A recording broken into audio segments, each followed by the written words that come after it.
ओम दुर्गाय नमः। जय माता दी। आज का हमारा विषय शादी को लेकर ही है कि जिन भी बच्चों की शादियां नहीं हो पा रही हैं किसी भी वजह से, तो आज हम एक बहुत ही सुंदर और चमत्कारिक उपाय लेके आए हैं उन्हीं बच्चों के लिए।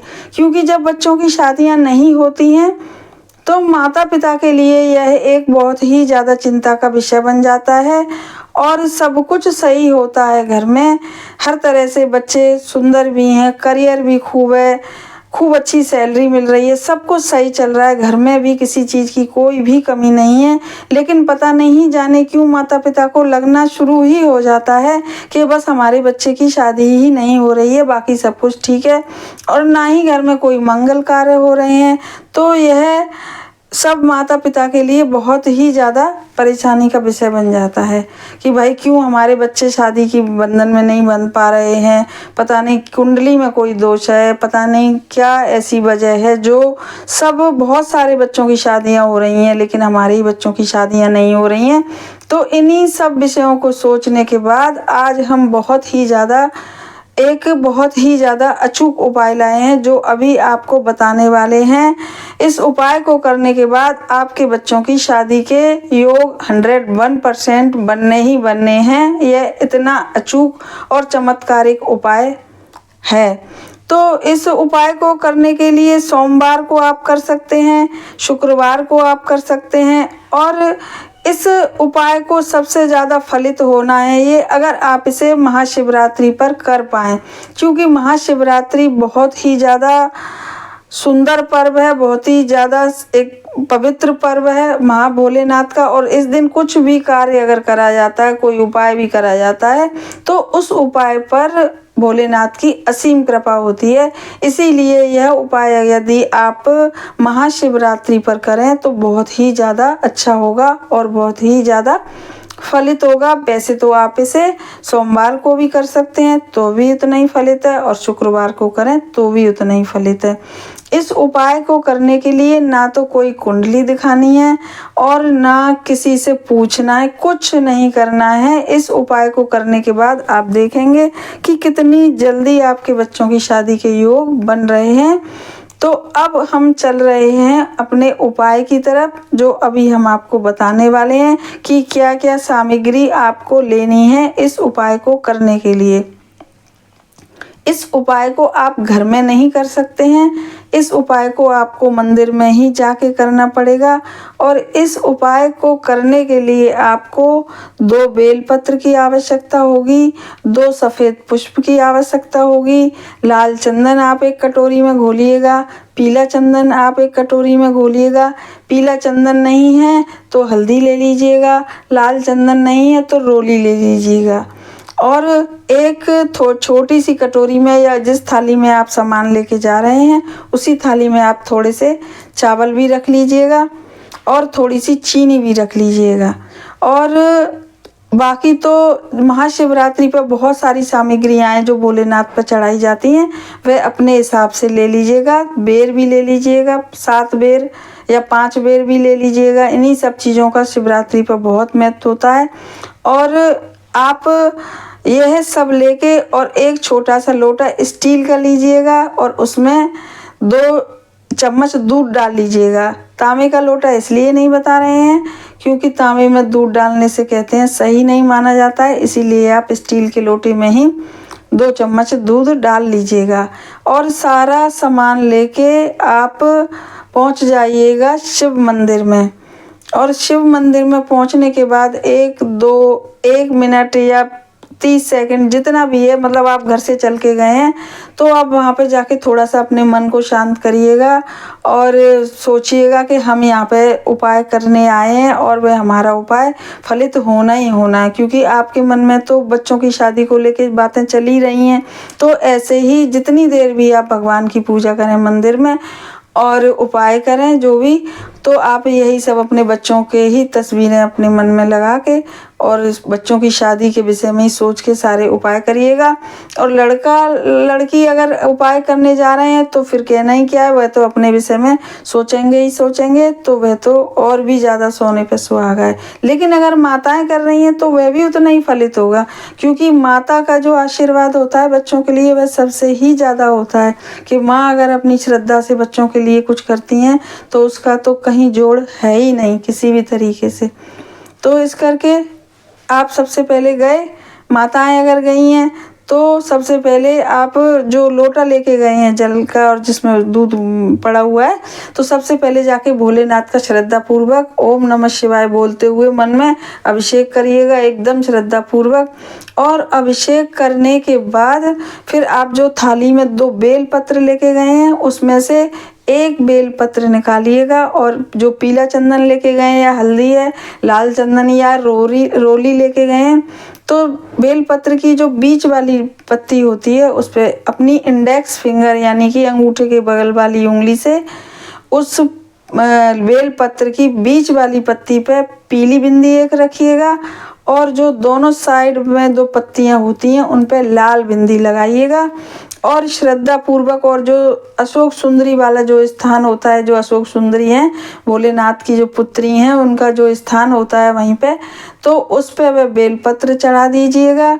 उसके बाद फिर एक चुटकी चावल, जो चावल लेके गए हैं आप कटोरी में गई हैं, बच्चे गए हैं या माताएं गई हैं, तो वह फिर एक चुटकी इंडेक्स फिंगर और अंगूठे को मिला के एक चुटकी बना के और उन पे बेलपत्र के ऊपर रख दीजिएगा जो आपने अशोक सुंदरी पे चढ़ाया है पीली और लाल बिंदी लगा के। उसके बाद हमने 2 पुष्प भी बताए थे, 2 सफ़ेद पुष्प, तो वह उसमें से एक पुष्प भी उस पर उसी बेलपत्र के ऊपर चावल रखे, चावल के ऊपर एक पुष्प रखा, पुष्प के ऊपर एक चुटकी चीनी, क्योंकि ये कहते हैं अशोक सुंदरी को सफ़ेद भोग बहुत ज़्यादा पसंद है, इसलिए चीनी सफ़ेद होती है और शुक्र से भी रिलेटेड होती है, शादी से भी रिलेटेड होती है। तो एक चुटकी आप चीनी अशोक सुंदरी उसी बेलपत्र के ऊपर रखिएगा। फिर अपनी 1-2 सेकंड के लिए अपनी सीधी हथेली उन सारे जो सामग्री चढ़ाई है उसके ऊपर रख के हल्की सी टेक के, और फिर एक बार अपने बच्चे का नाम और गोत्र टच करके अपनी हथेली उस सारी सामग्री से, और अपने बच्चे का, लड़के हों चाहे लड़कियों का नाम गोत्र बोल के, लड़के लड़की खुद कर रहे हैं तो अपना नाम और गोत्र बोल के, और अपनी शादी की बच्चे कर रहे हैं तो प्रार्थना करिए, माताएं कर रही हैं तो अपने लड़के लड़कियों की शादी की ऐसे प्रार्थना करिएगा। और फिर 1-2 सेकंड बाद वह अपनी हथेली वहाँ से हटा लीजिएगा। उसके बाद फिर आप क्या करेंगे कि ये तो हो गई अशोक सुंदरी की पूजा। और कहते हैं कि अगर जो भी व्यक्ति अपनी शादी के लिए, लड़के हों चाहे लड़कियां हों चाहे उनकी माताएं हों, अशोक सुंदरी की पूजा करते हैं तो भोलेनाथ बहुत ही जल्दी उनकी मनोकामना पूरी करते हैं और सुनते भी हैं, और बहुत जल्दी उनकी शादी के योग बनते हैं, ऐसा कहा जाता है। अब आपने अशोक सुंदरी की पूजा कर ली, सब कुछ कर लिया, अब आ जाइए आप अपनी थाली के पास। थाली में से फिर आप एक बेलपत्र लीजिए और बेलपत्र पे उसी तरीके से एक पीली बिंदी और दोनों साइड लाल बिंदी लगा के श्रद्धा पूर्वक, चिकनी साइड लगाइएगा, श्रद्धा पूर्वक भोलेनाथ पर चढ़ा दीजिए। और उसके बाद आप सफ़ेद पुष्प चढ़ा दीजिए। उसके बाद एक चुटकी चावल चढ़ा दीजिए। जितनी भी सामग्री आप लेके गए हैं, धतूरा लेके गए हैं, भांग लेके गए हैं और चावल लेके तो चढ़वा ही दिए चावल, और चीनी भी एक चुटकी चढ़ा दीजिए। जैसे अशोक सुंदरी की पूजा करी थी वैसे ही भोलेनाथ की पूजा करिएगा। और एक्स्ट्रा सामान जो धतूरा है, आँख का फूल है और जो भी लेके गए हैं, जितनी भी सामग्री, बेर हैं, वह सब भोलेनाथ पर चढ़ा दीजिएगा। उसके बाद चढ़ाने के बाद फिर वह भोलेनाथ से भी जैसे अशोक सुंदरी से प्रार्थना करी थी, हाथ उनके ऊपर रख के, लेकिन आप अब यहाँ हाथ नहीं रखिएगा, केवल अपने दोनों हाथ जोड़ के और भोलेनाथ से प्रार्थना करिएगा। माताएं गई हैं तो माताएं बच्चों के लिए प्रार्थना करें, उनकी भी प्रार्थना बहुत जल्दी ही सुनी जाती है, क्योंकि माँ की प्रार्थना बहुत ज़्यादा सच्ची होती है। इसीलिए माता की प्रार्थना बहुत जल्दी सुनी जाती है। और बच्चे गए हैं लड़के या लड़कियां तो वह भी प्रार्थना करें सच्चे मन से, तो उनकी प्रार्थना भी भोलेनाथ अवश्य ही स्वीकार करेंगे।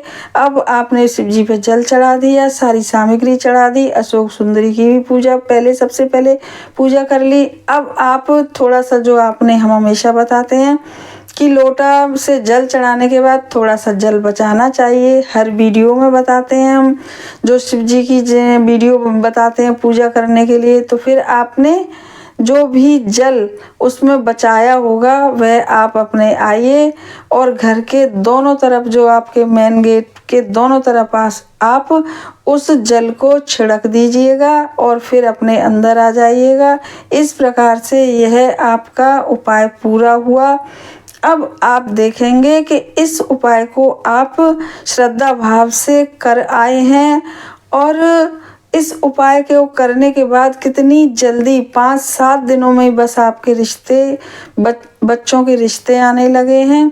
लड़के हों चाहे लड़कियां, दोनों के ही रिश्ते आने लगे हैं और कितनी जल्दी शादी के योग बन रहे हैं। क्योंकि इस उपाय को करने के लिए ना तो कुंडली दिखानी थी, ना कुछ करना था, और जो केवल शादी में जो ग्रह रुकावट कर रहे थे बस उन्हीं को दूर करना था। क्योंकि किसी न किसी ऐसी कभी कोई वजह बन जाती है कि हमारी सब कुछ सही होने के बाद भी शादी हो ही नहीं पाती, तो फिर हमको ग्रहों के उपाय करने पड़ते हैं। जो हमारे शादी में रुकावट होते हैं उन्हीं ग्रह के उपाय हमको करने पड़ते हैं। तो इस प्रकार से आपने पूजा करी। इस उपाय को आप सोमवार को भी, अब तो शिवरात्रि पर कर लिया, लेकिन अब इस उपाय को आप सोमवार को भी कर सकते हैं। वैसे तो अब आपको ज़रूरत ही नहीं पड़ेगी। अब आप देखेंगे कि आपके बच्चों की शादी के योग बन रहे हैं और जून तक का सीजन है और जून तक बहुत सारे बच्चों की शादियां, इस उपाय को अगर जिन जिन लोगों ने भी कर लिया तो उनकी शादी जून तक होना बिल्कुल 101% पक्की ही पक्की है। और जो बच्चे प्रेम विवाह भी करना चाहते हैं, सालों से उनकी बातें चल रही हैं, वह भी इस उपाय को यदि श्रद्धा पूर्वक करेंगे तो उनको भी उनके जीवन साथी जल्दी मतलब जो प्यार है उनका अवश्य ही प्राप्त होगा। इसलिए हमारी ईश्वर से हमारी भी प्रार्थना है कि जो भी इस उपाय को करें तो भोलेनाथ उनकी जल्दी से जल्दी मनोकामना पूरी करें।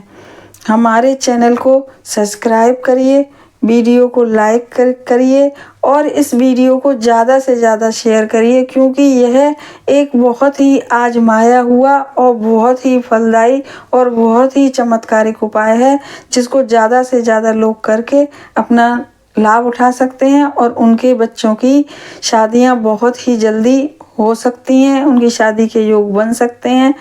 तो इस तरीके से इस वीडियो को आप ज़्यादा से ज़्यादा शेयर करिएगा और इसका लाभ उठाइएगा आप भी, क्योंकि आपको भी पुण्य मिलना ही मिलना है। जब आप इस वीडियो को शेयर करेंगे बहुत लोगों का लाभ होगा। तो हमारे चैनल को सब्सक्राइब करिए। धन्यवाद।